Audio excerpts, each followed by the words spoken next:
Have you ever met someone who seemed perfectly normal, until something in their eyes told you to run? Tonight, we're stepping into the quiet, chilling world of psycho killers, ordinary faces hiding extraordinary darkness. From the unsettling charm of Cape Fear to the cold highways of the Hitcher and the twisted devotion of misery. These stories don't just scare you, they follow you long after the screen fades. Stay with me, don't look away, things only get darker from here. And if you enjoy this journey, remember to like, share, and subscribe before the next shadow moves. 1. Cape Fear, 1991. A convicted man returns with a smile too calm, a stare too steady, and a promise of revenge that clings to your skin long after you see it, so stay close. Because this one gets under your nerves fast. What makes Cape Fear so unsettling isn't just Max Cady's violence, it's the way he waits.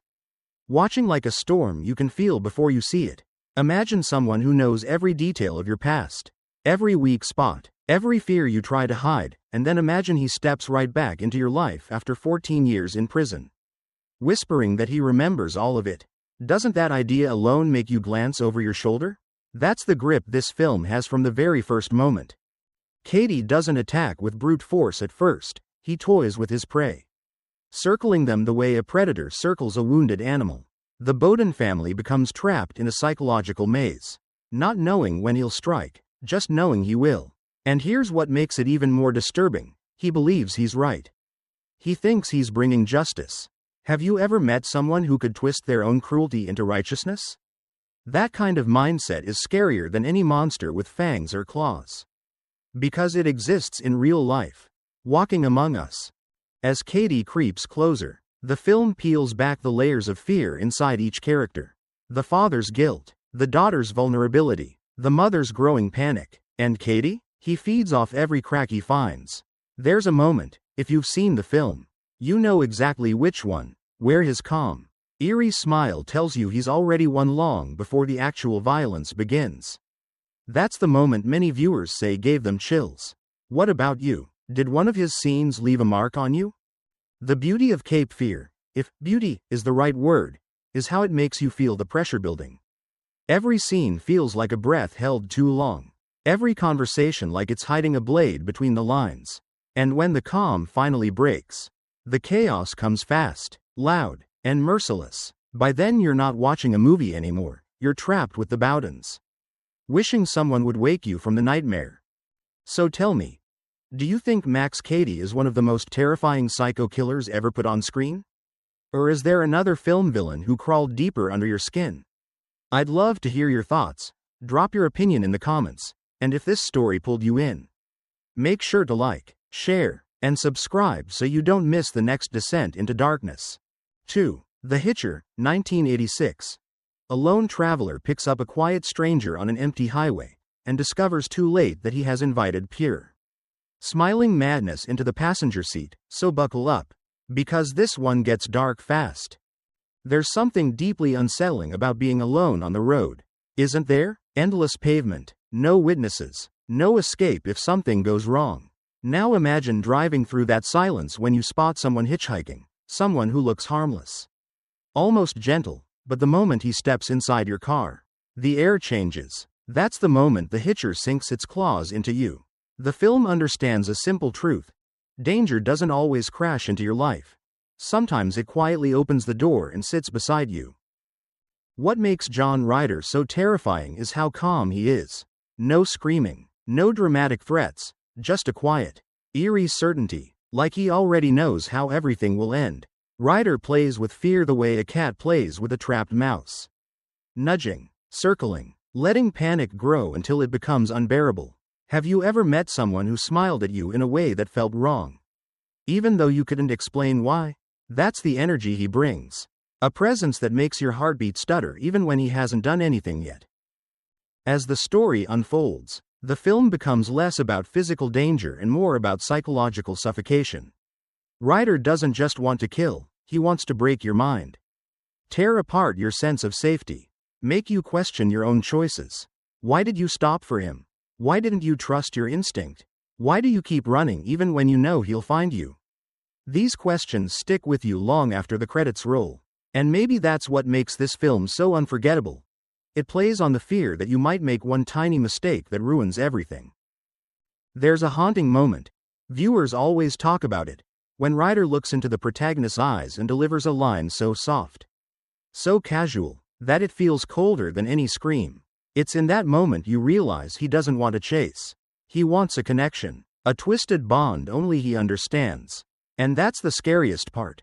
Psycho killers who don't kill out of rage, but out of a strange, warped desire to teach you something. Tell me, would you have stopped to pick him up? Or do you think you would have sensed something wrong the moment you saw him? The Hitcher sticks with people because it turns a simple, everyday situation into a nightmare that feels disturbingly possible. No ghosts, no monsters, just a man with dark intentions and endless patience. So what do you think? Is Ryder one of the most chilling killers you've seen on screen? Or is there another character who unnerved you even more? Share your thoughts below. And if you're still with me on this dark highway, don't forget to like, share, and subscribe before the next terrifying story arrives.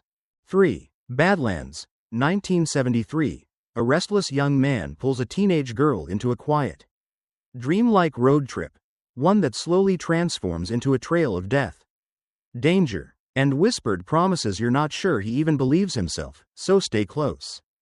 Because the calm in this story is more frightening than the violence. There's something haunting about the way Badlands begins, soft, almost innocent, like a warm breeze before a storm. Kit isn't the kind of psycho killer who snarls or screams. He's the kind who smiles gently, speaks softly, and makes you forget, for a moment, that he's capable of pulling a trigger without blinking. That contrast, gentle tone, violent actions, creates a strange tension that wraps around you like a slow tightening rope. Have you ever met someone who felt charming at first, but something in you whispered that something wasn't quite right? Kit draws Holly into his world with the ease of a magician revealing a trick.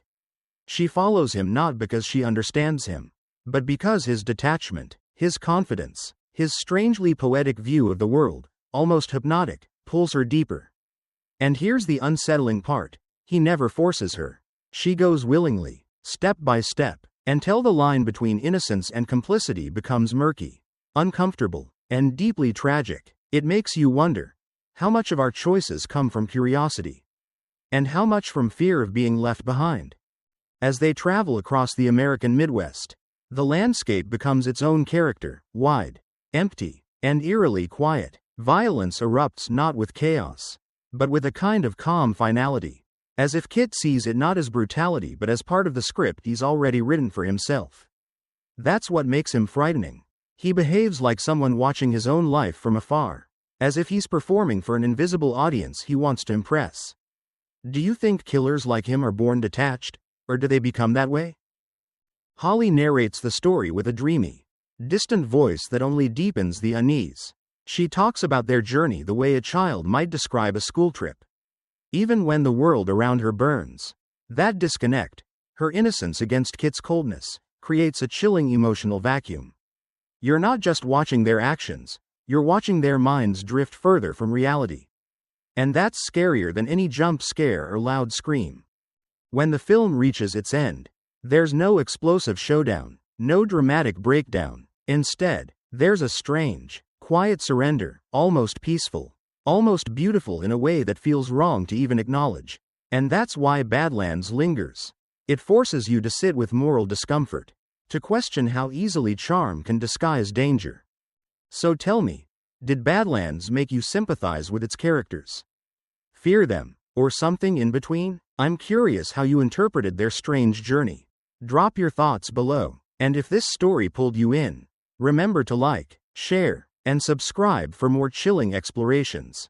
4. Natural-born killers, 1994. A dangerously magnetic couple storms across America leaving blood, chaos, and a twisted kind of fame behind them, daring you to decide whether you're horrified, fascinated, or both.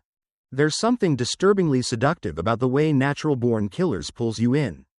It doesn't start with shadows or whispered threats, it starts with energy. A wild, electric current moving beneath every frame. Mickey and Mallory aren't your typical psycho killers, they're a storm. Reckless and unapologetic, feeding off each other's fury like two sparks that ignite an uncontrollable blaze. And here's the hook. The film makes you question why you can't look away.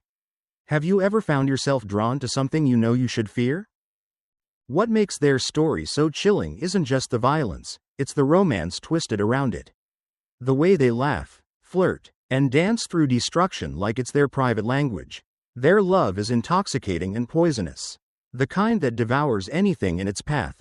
Watching them, you begin to realize that the most dangerous killers might not be the ones who stalk alone in the dark, but the ones who find someone who encourages their madness. It makes you wonder. Do you think people like Mickey and Mallory would be just as dangerous separately? Or is it the partnership that turns sparks into explosions? The film blurs reality and hallucination until you're not entirely sure what's real. Bright, chaotic visuals and shifting tones create a fever dream atmosphere where morality dissolves and the line between hero and villain evaporates. You're not just watching a story, you're dropped inside their fractured minds. Forced to feel the rhythm of their rage. And that's the scary part, you feel it, even when you know you shouldn't. But perhaps the most unsettling message lies in how the world reacts to them. As the media turns the couple into legends, their crimes become entertainment, their names become headlines, and their faces become symbols. It's a harsh reminder of how obsession, sensationalism, and fame can twist tragedy into spectacle. It almost asks you directly, if this were real, would you change the channel, or would you keep watching? As Mickey and Mallory carve their way across the screen, you realize you're witnessing a story that isn't just about killers, it's about the world that watches them, glorifies them, and sometimes even roots for them. That's what makes this film hit so hard. It holds up a mirror, and the reflection is uncomfortably familiar. So what about you? Did natural-born killers feel like chaos for the sake of chaos? Or did you see a deeper message beneath the madness? I'd love to know which scenes stuck with you long after it ended. Share your thoughts in the comments, and if you're enjoying this journey through cinema's darkest corners, remember to like, share, and subscribe for more. 5. Frenzy, 1972. A charming London fruit seller is revealed to be a twisted serial killer, yet the scariest part is how normal he looks. There's something eerily magnetic about Frenzy, isn't there? The way it lures you in with everyday streets, familiar faces, casual conversations, only to whisper in your ear that evil doesn't always hide in the shadows. Sometimes, it walks in broad daylight, smiling like someone you've known for years. As we slip deeper into this Hitchcockian nightmare, let me guide you through the unsettling charm of a killer who feels uncomfortably real. And while we explore this dark corner of London together, tell me, have you ever met someone who gave you a strange feeling you couldn't explain? What makes Frenzy so gripping is its deceptively ordinary world. Hitchcock doesn't dress up the horror with supernatural tricks or dramatic theatrics. Instead, he lets the terror bloom slowly, naturally, like a bruise spreading under the skin. Every scene feels lived in, almost warm, until suddenly it isn't. And that shift, that quiet snap from normal to horrific, is what keeps your pulse dancing in your throat. You can almost hear the clatter of market stalls, feel the chill of the Thames wind, and smell the damp air of London's back alleys. It's immersive, almost cozy, until the killer steps into frame. The psycho at the heart of this story is terrifying not because he looks dangerous, but because he doesn't. He blends in, he jokes, he charms, he lies with the skill of someone who's spent a lifetime perfecting the mask of innocence. And isn't that the part that gets under your skin? How many people around us wear masks we never question? How many dangers hide behind friendly faces? Hitchcock pushes you to reflect on that, to glance over your shoulder even when you know you're safe at home. Then there's the suspense, the kind that coils around your spine and refuses to let go. Hitchcock was a master of showing without showing, and Frenzy is filled with moments where the camera pulls away just when things get too quiet, too still. Those long, silent takes make you hold your breath without realizing it. You're not just watching, you're waiting, bracing, imagining the horror just outside the frame. And honestly, that imagination might be scarier than the violence itself. But what really seals Frenzy as a classic is how uncomfortably personal it feels. The wrong man accused, the real killer hiding in plain sight. The city itself turning into a maze where truth is slippery and danger feels intimate. It's messy, human, and disturbingly believable. So what do you think? Does the idea of a murderer who blends perfectly into society frighten you more than masked monsters or supernatural threats? And if you've seen Frenzy, which moment stuck with you the longest? Tell me in the comments. I'm curious to know what haunted you after the screen went dark. 6. The Stepfather, 1987. A seemingly perfect family man hides a murderous past. And the more charming he appears, the darker the nightmare lurking beneath, so stay alert. Because you might start questioning everyone around you. There's something deeply unsettling about The Stepfather because it blurs the line between normalcy and terror. Jerry Blake doesn't scream or lash out violently at first, he smiles, listens, offers advice, and seems like the ideal husband and father. But behind that calm exterior is a mind that meticulously plots and obsesses over perfection. Have you ever met someone who seemed too perfect? Whose very charm made you uneasy? That's the tension this movie thrives on, making you squirm in your seat even during the quietest scenes. What makes Jerry's character so frightening is the way he manipulates trust. He studies the family he joins, learning weaknesses, habits, and vulnerabilities, until the moment arrives when he decides to enforce his warped sense of order. And here's the terrifying thought, it feels believable. He could walk into any home, any neighborhood, any life, and slip in unnoticed, blending seamlessly while harboring lethal intent. Doesn't that idea alone send a chill down your spine? The film doesn't rely on sudden jumps or gore to unsettle viewers, it plays in the mind. You feel the slow tightening of pressure as the family's unease grows. Mirroring your own, you start noticing little things, glances, a tone of voice, a hand too tightly clenched, and your heart races, anticipating when his true nature will emerge. Hitchcock might have said that suspense is the anticipation of dread, and The Stepfather embodies that perfectly.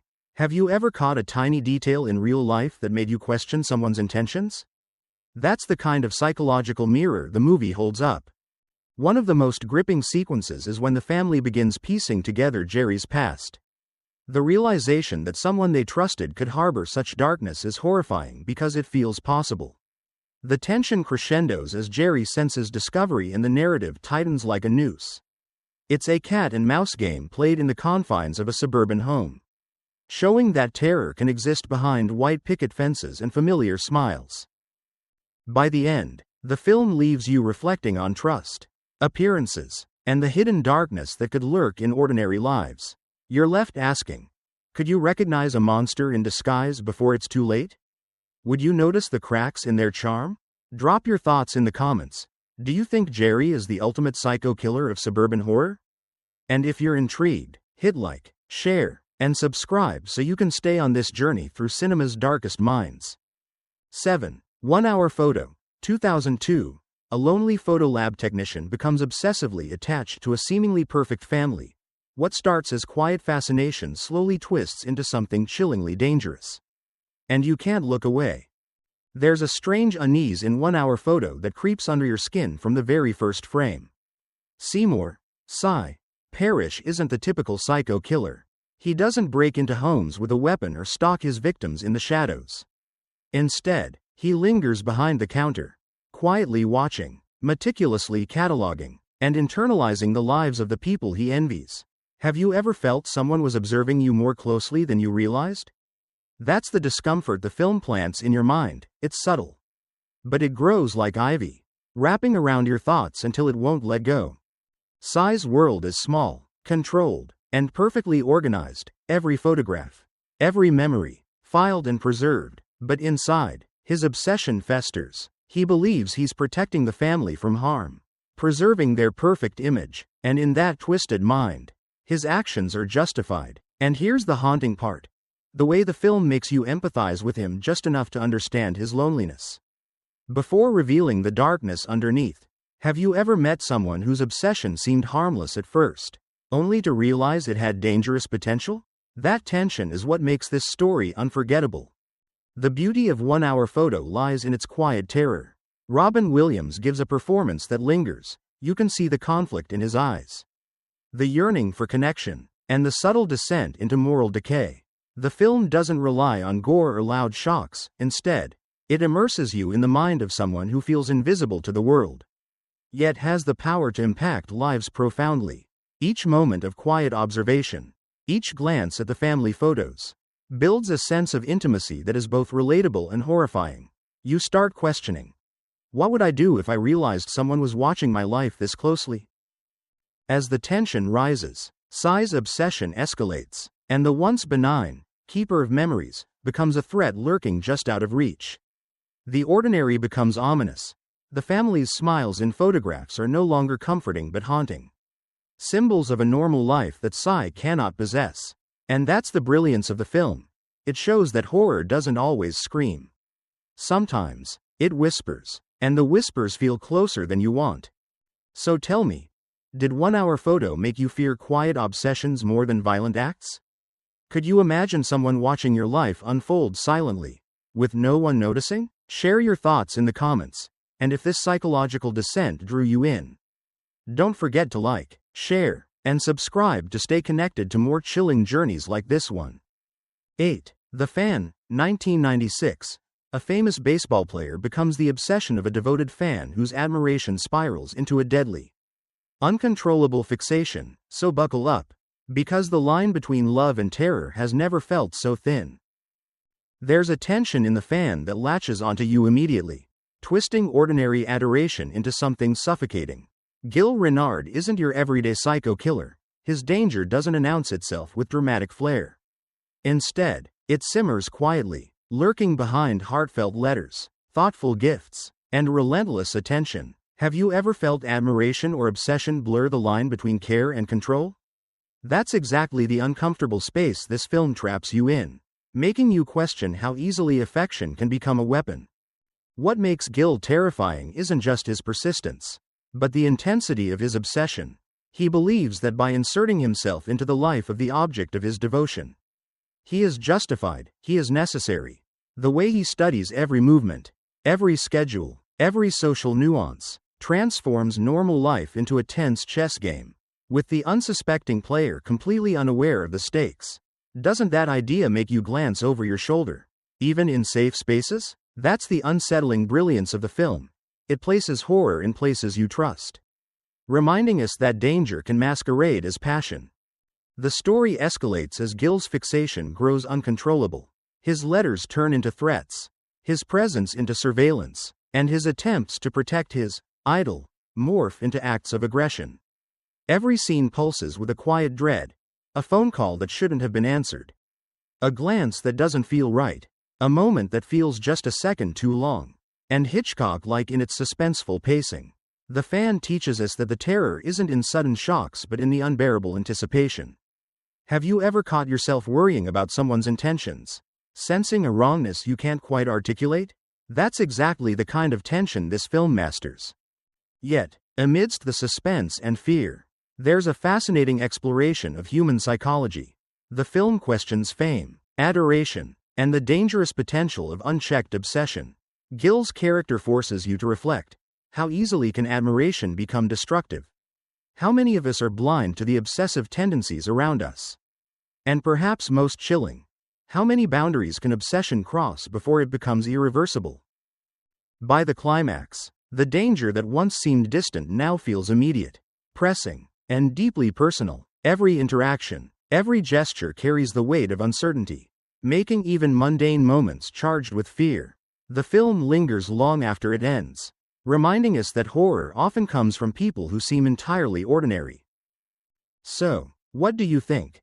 Have you ever encountered admiration that felt too intense? Too invasive? Could you imagine someone becoming that fixated on you? Drop your thoughts in the comments, and if you're captivated by these chilling explorations of obsession, remember to like, share, and subscribe to follow the next descent into darkness. 9. Misery, 1990. A beloved author becomes the prisoner of his #1 fan, whose adoration quickly twists into terrifying control, so stay close. Because the line between devotion and madness has never been sharper. There's a claustrophobic tension in Misery that sneaks under your skin and refuses to let go. Paul Sheldon isn't just trapped in a remote house, he's trapped in the mind of Annie Wilkes, A fan whose obsession is as intense as it is unpredictable. From the first moment you see her, you sense that something is off. But it's almost impossible to look away. Have you ever met someone whose enthusiasm felt overwhelming? Whose admiration carried a sharp edge? That's exactly the uneasy fascination the film cultivates, holding you captive alongside its protagonist. What makes Annie so terrifying isn't her strength or her violence, it's her unpredictability. Her shifting moods, and the eerie charm she uses to disguise her cruelty. One moment she's nurturing, almost gentle, praising Paul's work, the next, she's inflicting punishment for perceived slights, snapping at the smallest imperfection. That duality keeps your heart racing. You can feel the tension coil tighter with every interaction, making ordinary acts like walking across a room or fetching water feel laden with danger. Does that make you wonder how often we misjudge people's intentions in real life? Underestimating the potential for darkness? The brilliance of Misery is how it turns fear into something intimate. You don't escape the terror by running to the street or hiding in a crowd. Paul's world is small, confined, and suffocating. Every glance, every footstep, every sound matters, creating a psychological trap where the audience shares his vulnerability. And yet, within this intense confinement, the story is oddly human. It's a study in obsession, dependence, and the fine line between love and possession. Have you ever felt trapped by someone else's expectations, even without physical restraint? That's the core tension Hitchcock's narrative exploits so masterfully. The physical horror, the infamous hobbling scene, is unforgettable. Yes, but it's the psychological unraveling that truly haunts you.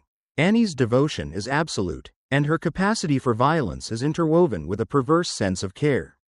You can't help but feel drawn into her warped logic, even as you shudder at it. That uneasy empathy is what makes Misery linger long after the credits roll. So tell me, would you survive being in Annie's house? Or would fear overwhelm you first?